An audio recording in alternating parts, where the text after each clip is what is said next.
Isabelle Maréchal, une vision constructive. Avec elle, notre réflexion se bâtit.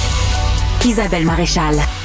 Il y a Patrick qui me dit, comme ça, on a de l'argent pour le toit du stade olympique. Ah ouais, ça, on en a. Mais pour réparer un milieu qui sauve des vies, là, il n'y a pas une scène.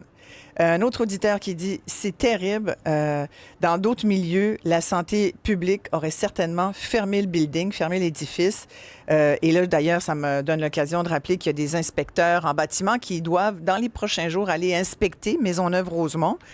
C'est d'ailleurs une inquiétude. Docteur Marbrousseau, vous êtes avec nous. Vous êtes porte-parole de la coalition HMR pour essayer de faire pression sur le gouvernement pour qu'il cesse de reporter la construction d'un nouvel hôpital, la réfection de Maisonneuve-Rosemont, tel que promis en 2023. Je sais, parce que j'ai parlé à beaucoup des médecins chez vous, il y en a beaucoup qui sont inquiets que les inspecteurs débarquent là, de RBQ, de la Régie du bâtiment du Québec, puis disent « Ouf! » Très, très grave ici. Il va falloir y mettre de l'argent tout de suite. Fait que là, on va y mettre peut-être 100 millions, 150 millions, on ne sait pas combien, à court terme pour patcher un hôpital qui devrait être rénové. Là. Fait que, ouais, on est inquiet que la décision de reporter encore l'hôpital, il faut se rappeler qu'il était prévu l'année passée, reprévu cette année, reporté encore. On est inquiet que ça a un impact sur les soins aux patients. C'est vraiment pour ça que c'est urgent de débuter la reconstruction dès cette année, parce que le maintien du cruciforme, la tour centrale actuelle, coûte cher et va coûter de plus en plus cher plus on reporte le projet. C'est une bâtisse qui est vétuste. Mais je pense que les derniers plans, corrigez-moi si je me trompe, Dr. Brosseau, mais il me semble que les derniers plans disaient OK, on laisse faire le cruciforme. Là. Ouais. On l'enlève, puis... le plan, c'est de le détruire. Ben voilà, mais ça va prendre 10 ans à construire le nouvel hôpital. Hein. C'est que après ça, il va devoir rester en fonction. Donc, plus on retarde le projet, nos patients sont à l'intérieur du cruciforme, il va falloir quand même le maintenir en actif. Plus on le retarde, plus ça va coûter cher. Mais craignez-vous que des inspecteurs débarquent et disent, là, ça n'a plus de bon sens, là. Cette aile-là, on la condamne. Évidemment, peut-être pas fermer l'hôpital au complet parce que ça serait vraiment dramatique. Mais craignez-vous qu'il y ait des zones qui soient à ce point, en ce moment, tellement épouvantables? Surtout si le projet est encore retardé. La bâtisse va continuer à se détériorer. Ça se peut bien que les inspecteurs vont identifier des zones problématiques si c'est encore reporté dans les prochaines années. C'est une crainte que vous avez, Janelle Bouffard. Je rappelle, vous êtes présidente du comité des usagers du CIUS de l'Est de l'île de Montréal. Bien, c'est certain que nous, on a peur que ce retard-là vienne affecter là, la qualité de... En fait, c'est pas la qualité des soins, la qualité de vie, la qualité de l'air qu'on respire, la qualité de en fait, on veut pas que les usagers se présentent à l'hôpital avec la peur d'attraper d'autres virus puis d'autres microbes. Ouais. Notre souci à nous, c'est que les gens qui se présentent à l'hôpital Maisonneuve-Rosemont soient sereins. Ils soient confiants.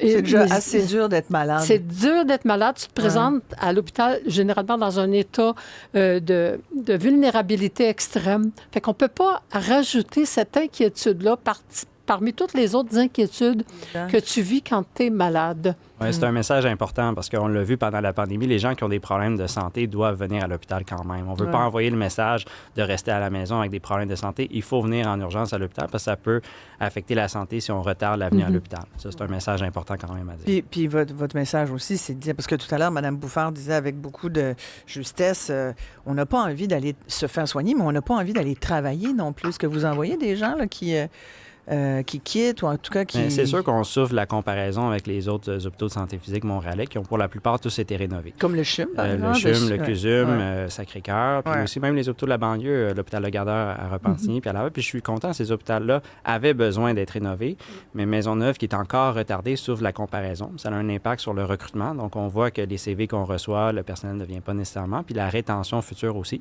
Ça a un impact. On le voit justement à l'urgence régulièrement, aux soins intensifs avec les lits fermés. Puis je le dis, moi, j'aime travailler à Maisonneuve. Tous ceux avec qui je travaille aiment travailler à Maisonneuve malgré les événements. Là, j'étais là au moment où il y a eu l'écureuil puis l'oiseau aux soins intensifs. Les équipes aiment soigner les patients. C'est des cas intéressants qu'on voit. Il y a un excellent esprit d'équipe. C'est que venez travailler chez nous.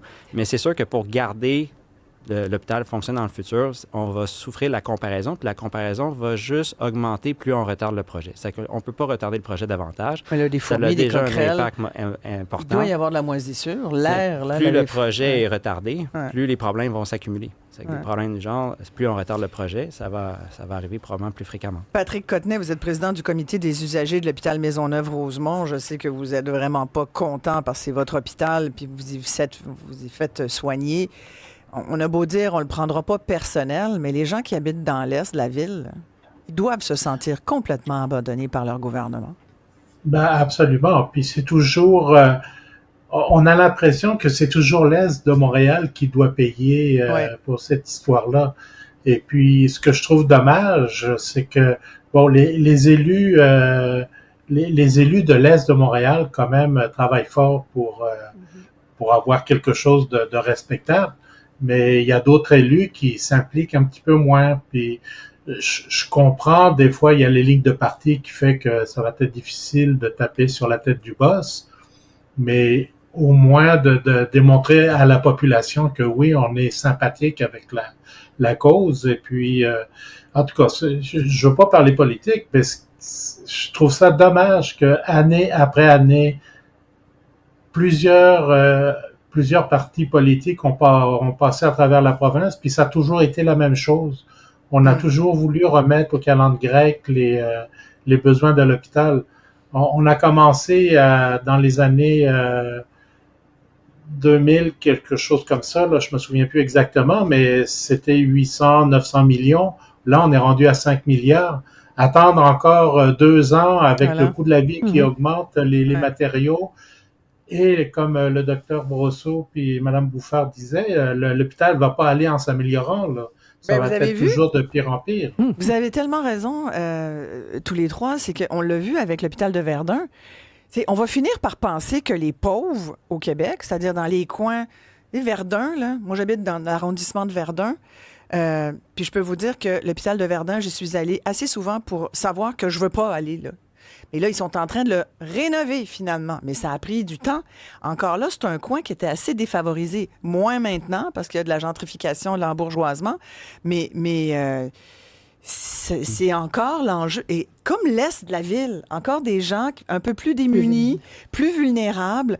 Et là, je me dis, coudonc, c'est-tu ça l'enjeu? C'est parce que pour les politiciens, ces clientèles-là de patients, d'usagers, sont moins importantes que dans les coins où les gens sont plus... Je sais pas, j'essaie de comprendre ça, mais vous, comme M.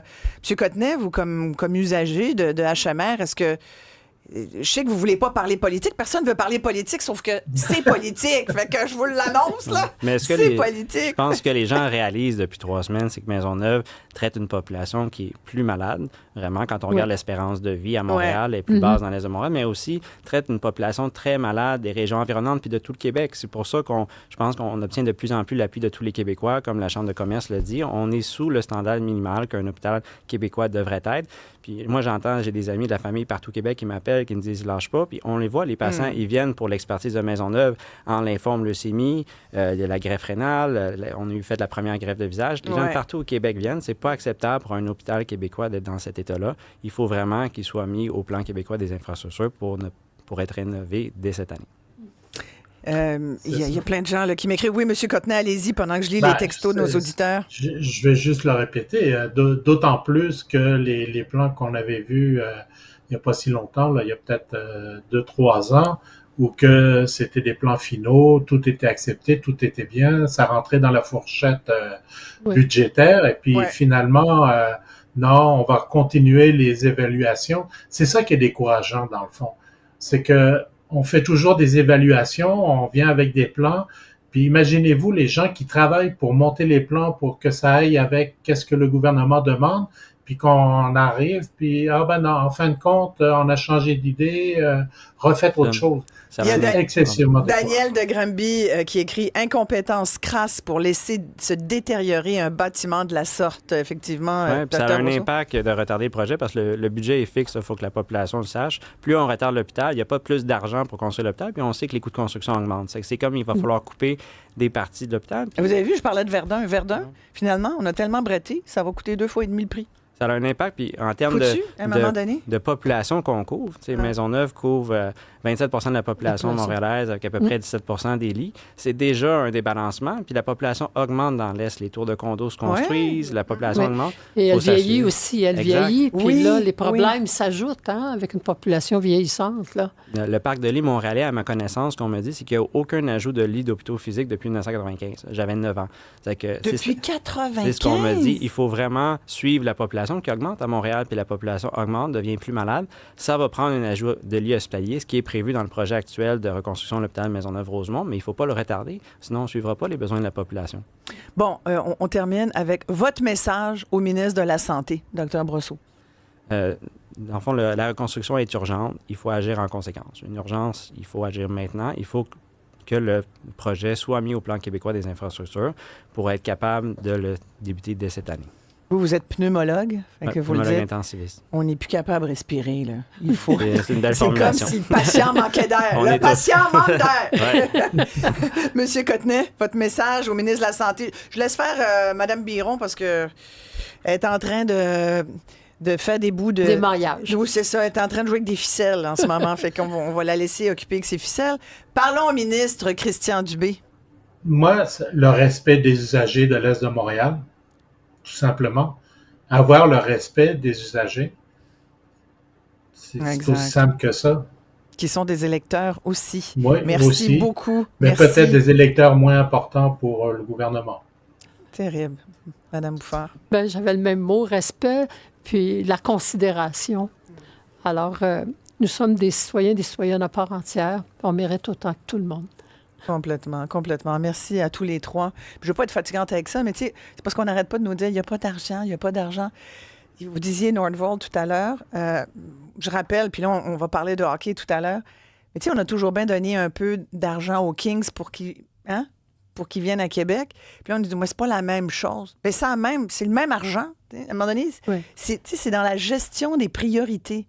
Qu'est-ce qui est prioritaire véritablement aux yeux de nos politiciens? C'est ça l'enjeu, la priorité. Fait que là, la priorité, c'est Maisonneuve.